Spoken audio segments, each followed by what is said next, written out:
স্বাগতম আপনাদের আধ্যাত্মিক আলো ইউটিউব চ্যানেলে। এখানে প্রতিটি গল্প, প্রতিটি শিক্ষা নিয়ে আসে হৃদয়ের গভীর আলো। আজ আমরা কথা বলবো সেই প্রেমের কথা যা ভগবানের হৃদয়ে প্রবেশ করে।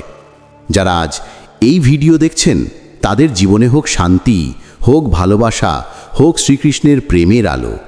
চলুন শুরু করি আজকের এই ভিডিও।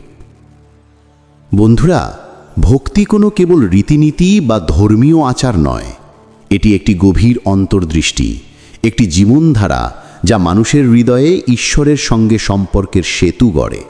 ভক্তি হলো সেই পথ যা আমাদের জীবনের প্রতিটি মুহূর্তকে আলোকিত করে। এটি শুধু নাম জপ, মন্দিরে প্রদীপ জ্বালানো বা প্রার্থনা নয়, এটি হলো হৃদয়ের এক নীরব ভাষা যেখানে অনুভবই প্রধান। শ্রীকৃষ্ণ গীতায় বলেছেন, অদ্বেষ্টা সর্বভূতানাম মৈত্রঃ করুণা এবচা, অর্থাৎ ঈর্ষাহীন, সকল প্রাণের বন্ধু, করুণাময়, অহংকারহীন এবং দুঃখ সুখে সমান সেই ভক্ত আমার প্রিয়।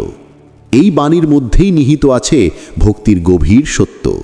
ঈর্ষা ও অহংকার ভক্তির প্রধান শত্রু।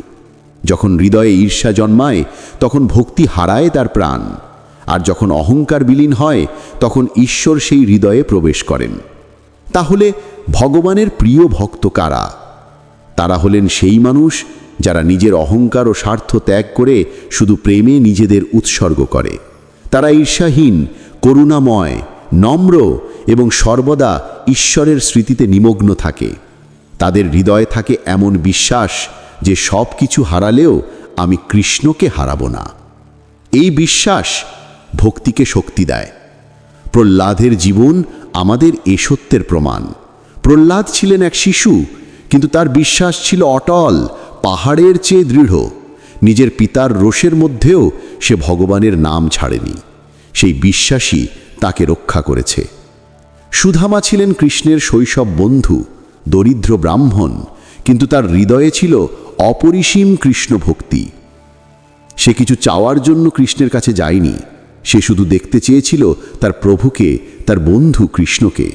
কৃষ্ণ জানতেন সত্যিকারের ভক্ত হল যে নিজেকে ভুলে যায়, শুধু প্রেমে ডুবে থাকে। ভক্তি মানে শুধু নাম জপ বা মন্দিরে প্রদীপ জ্বালানো নয়। ভক্তি মানে নিজের অন্তরের অন্ধকার দূর করে হৃদয়ে আলো জ্বালানো।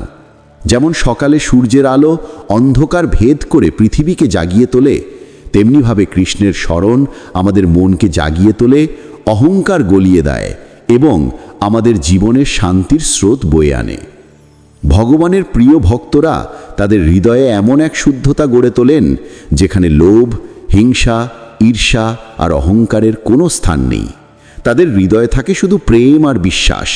তারা নিজের সুখে যেমন হাসে, অন্যের সুখেও আনন্দ পায়। কৃষ্ণ বলেছেন, যে পরের দুঃখে দুঃখ পায়, যে অন্যের মঙ্গলে আনন্দ পায়, সেই আমার প্রিয়। এই বাণীর মধ্যেই নিহিত ভক্তির মর্ম। প্রকৃত ভক্তি হলো এমন এক ভালোবাসা যা নিঃস্বার্থ, নির্ভীক এবং একান্ত। মীরা দেবীর জীবন আমাদের এক উজ্জ্বল দৃষ্টান্ত দেয়। তিনি রাজমহল ত্যাগ করে শুধুমাত্র কৃষ্ণের প্রেমে নিমগ্ন হন। সমাজ তাকে প্রত্যাখ্যান করলেও তিনি তার ভালোবাসা থেকে পিছিয়ে আসেননি। মীরা জানতেন ভগবানের প্রিয়তা লোভ বা পদ থেকে নয়, হৃদয়ের প্রেম থেকে আসে। সাধারণ মানুষ ঈশ্বরকে অনেক শর্তে ভালোবাসে, যদি দান পান, যদি সুখ পান, যদি সমস্যা দূর হয়। কিন্তু প্রকৃত ভক্ত ঠিক উল্টো পথ বেছে নেন। তারা ঈশ্বরকে ভালোবাসেন শর্তহীনভাবে। যে বলবে, প্রভু আমি তোমাকে চাই, তুমি কিছু দাও বা না দাও, তিনিই ভগবানের প্রিয়। কারণ ঈশ্বর প্রেমের জন্য আসেন, শর্তের জন্য নয়। অতএব ভগবানের প্রিয় ব্যক্তি হচ্ছেন সেই হৃদয়বান ভক্ত যার হৃদয়ে অহংকার নেই, যার বিশ্বাস অটল, যার ভালোবাসা নিঃস্বার্থ এবং যে নিজের সমস্ত জীবন ঈশ্বরের উদ্দেশ্যে উৎসর্গ করে। অহংকার হল সেই দেয়াল যা ভক্তি আর ঈশ্বরের মধ্যে দাঁড়িয়ে থাকে। যখন মানুষ মনে করে আমি বড়, তখন সে ঈশ্বরকে ভুলে যায়। কিন্তু যখন সে বলে সব কিছু তোমার, আমি কিছুই নই, তখন কৃষ্ণ তার হৃদয়ে প্রবেশ করেন। অহংকারহীন হৃদয় হল সেই দরজা যা খুলে দেয় ঈশ্বরের উপস্থিতির পথ। একজন সত্যিকারের ভক্ত নিজের প্রার্থনা, আচরণ এবং জীবন দিয়ে ঈশ্বরের প্রেম প্রকাশ করে।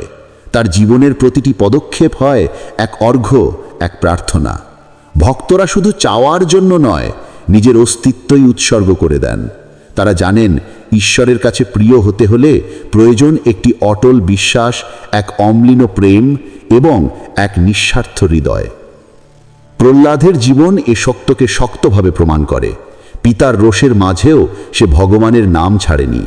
তার বিশ্বাস ছিল পাহাড়ের চেয়ে দৃঢ়, সব কিছু হারালেও আমি কৃষ্ণকে হারাবো না। এই বিশ্বাসই ভক্তিকে ঈশ্বরের কাছে সবচেয়ে প্রিয় করে তোলে। সুধামা কৃষ্ণের কাছে গিয়ে শুধু প্রভুর সান্নিধ্য চান, কিছু চাওয়া নয়। মীরা দেবী তার রাজ্য, গৌরব এবং আরাম ত্যাগ করে শুধুমাত্র কৃষ্ণের প্রেমে নিমগ্ন হন। এরা তিনজনই ভগবানের প্রিয় ভক্তদের জীবনের এক এক নিদর্শন। ভগবানের প্রিয় ব্যক্তি শুধু ভালোবাসে নিঃস্বার্থভাবে, নির্দয়তা ছাড়াই এবং সমস্ত অহংকার ত্যাগ করে। তারা জানে ঈশ্বর শুধু বাহ্য দান দিয়ে নয়, অন্তরের প্রেম ও বিশ্বাস দিয়ে গ্রহণ করেন। সেই প্রেমই ভক্তিকে ঈশ্বরের হৃদয়ের সবচেয়ে কাছের করে তোলে। কৃষ্ণ বলেন, যে ভক্তি আমার নাম প্রেম ভরে জপ করে, যিনি সর্বত্র আমার উপস্থিতি অনুভব করেন, আমি তার হৃদয়ে চিরদিন বাস করি। এই বাণী হল ভক্তির চূড়ান্ত মর্ম। ভক্তি কোনো ধর্ম নয়, এটি হলো আত্মার ভাষা, যা মানুষের হৃদয়কে ঈশ্বরের সঙ্গে মিলিত করে। ভক্তি হল জীবনের প্রতিটি মুহূর্তকে পূর্ণতা দেওয়ার এক অনন্য শিক্ষা। এটি শুধু একটি কাজ নয়, এটি একটি জীবনযাত্রা। ভক্তরা জানেন ভগবানের সঙ্গে সম্পর্ক হচ্ছে আত্মার গভীর আস্থা, যেখানে চাওয়া পাওয়ার স্থান নেই, শুধুই ভালোবাসা, বিশ্বাস এবং সমর্পণ থাকে। প্রকৃত ভক্ত কখনোই দেখাবেন না যে তিনি ভক্তি করছেন। ভক্তি হল অন্তরের নিঃশব্দ প্রার্থনা, যা হৃদয়ের স্পন্দনে প্রকাশ পায়। যখন কেউ নীরবে কৃষ্ণের নাম স্মরণ করে, তখন সেই নীরবতা ভগবানকে আহ্বান জানায়। কারণ ভক্তি কোনো প্রদর্শনী নয়, এটি হলো হৃদয়ের অন্তর্গত অনন্ত প্রেমের প্রকাশ। মীরার জীবন আমাদের শিক্ষা দেয়, ভগবানের প্রিয় ভক্তরা নির্দয়তা ছাড়াই প্রেম করে। মীরা রাজ্য সিংহাসন ছেড়ে দিয়ে শুধুমাত্র প্রভুর নাম ধারণ করেছেন। সমাজ তাকে প্রত্যাখ্যান করলেও তিনি থামেননি, কারণ তার হৃদয়ে ছিল এক অটল বিশ্বাস, প্রভু তোমাকেই চাই। এই বিশ্বাসই ভক্তিকে ঈশ্বরের কাছে সবচেয়ে প্রিয় করে তোলে। সুধামা নিজের দরিদ্রতা নিয়ে গেলেও হৃদয়ে অশেষ প্রেম নিয়েই গেছিল কৃষ্ণের কাছে। কৃষ্ণ জানতেন সত্যিকারের ভক্ত হলো যে নিজের স্বার্থ ভুলে যায় আর শুধু প্রেমে নিমগ্ন থাকে। তাই তিনি সুধামাকে এমন স্নেহ ও মমতার সঙ্গে আলিঙ্গন করেছিলেন যেন নিজের প্রাণকে জড়িয়ে ধরেছেন। অতএব ভগবানের প্রিয় ভক্তরা সেই মানুষ যারা নিজের অহংকার ত্যাগ করে প্রেমে নিমগ্ন থাকে, যাদের বিশ্বাস অটল, যাদের হৃদয় নির্মল এবং যারা তাদের সমস্ত জীবন ঈশ্বরের উদ্দেশ্যে উৎসর্গ করে। ভক্তি হলো শুধু নাম জপ বা প্রদীপ জ্বালানো নয়, এটি হলো অন্তরের এক নিঃশব্দ প্রার্থনা, যা হৃদয়ের গভীরে জন্ম নেয়। প্রকৃত ভক্তরা জানেন ভগবানের প্রিয়তা নির্ভর করে তাদের হৃদয়ের শুদ্ধতা, তাদের প্রেমের গভীরতা এবং তাদের সমর্পণের মাত্রার উপর।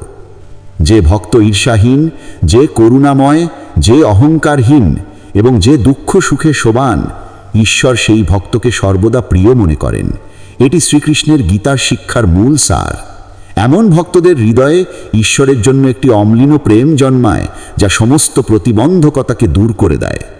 মীরা, সুধামা, প্রহ্লাদ, তাদের জীবন আমাদের কাছে এক অনন্য শিক্ষা। তারা দেখিয়েছেন ভগবানের প্রিয় হতে হলে প্রয়োজন নিঃস্বার্থ প্রেম, অটল বিশ্বাস এবং অহংকার মুক্ত হৃদয়। তাদের জীবনই ভক্তির জীবন্ত প্রতীক।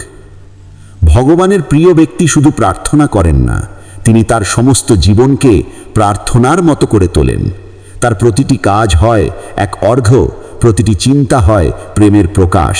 এমন হৃদয় হল ঈশ্বরের সবচেয়ে প্রিয় হৃদয়। কৃষ্ণ বলেন, যে ভক্তি আমাকে একটু ফোঁটা জল, একটু পাতা বা একটু ফল ও ভালোবাসা দিয়ে অর্পণ করে, আমি সেই অর্পণ আনন্দে গ্রহণ করি। অর্থাৎ ভক্তির মূলে থাকে আন্তরিকতা, ভালোবাসা আর সমর্পণ, নট উপহার। বন্ধুরা, ভগবানের প্রিয় ভক্তরা জানেন যা কিছুই হারাক, যদি হৃদয়ে কৃষ্ণ থাকে তাহলে সব কিছুই পূর্ণ হয়। সেই বিশ্বাসী ভক্তিকে ঈশ্বরের কাছে প্রিয় করে তোলে।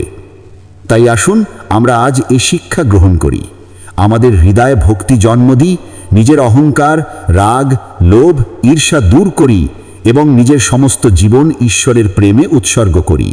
কারণ ঈশ্বরের প্রিয় হতে হলে আমাদের প্রয়োজন একটি হৃদয়ের প্রেম, একটি অটল বিশ্বাস আর এক নিঃস্বার্থ সমর্পণ।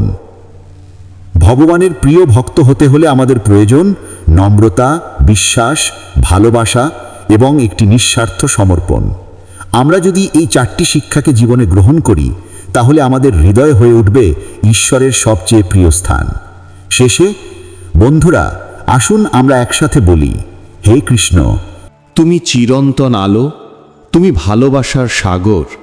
আমাদের হৃদয় থেকে অহংকার, রাগ, লোভ, ঈর্ষা দূর করো। আমাদের এমন ভক্তি দাও যা নিঃস্বার্থ, নির্মল এবং তোমার পথে নিয়ে যায়। যেন প্রতিটি নিঃশ্বাসে তোমার নাম, প্রতিটি কাজে তোমার ইচ্ছা আর প্রতিটি ভালোবাসায় তোমার প্রতিফলন থাকে। তুমি আমাদের অন্তরের কৃষ্ণ, আমাদের আশ্রয়, আমাদের প্রেম। তোমার নামেই শান্তি, তোমার চরণেই মুক্তি। এই বিশ্বাস ও ভালোবাসাই আমাদের ভগবানের কাছে প্রিয় করে তোলে। এভাবেই আমরা জানতে পারি ভগবানের প্রিয় ভক্ত কারা। বন্ধুরা, আজকের এই যাত্রায় আমাদের সঙ্গে থাকার জন্য ধন্যবাদ। যদি আপনাদের ভালো লেগে থাকে লাইক করুন, কমেন্টে আপনার অনুভূতি লিখুন এবং সাবস্ক্রাইব করে পাশে থাকুন, যাতে আমরা একসাথে আরও আলোকিত হতে পারি। জয় শ্রীকৃষ্ণ।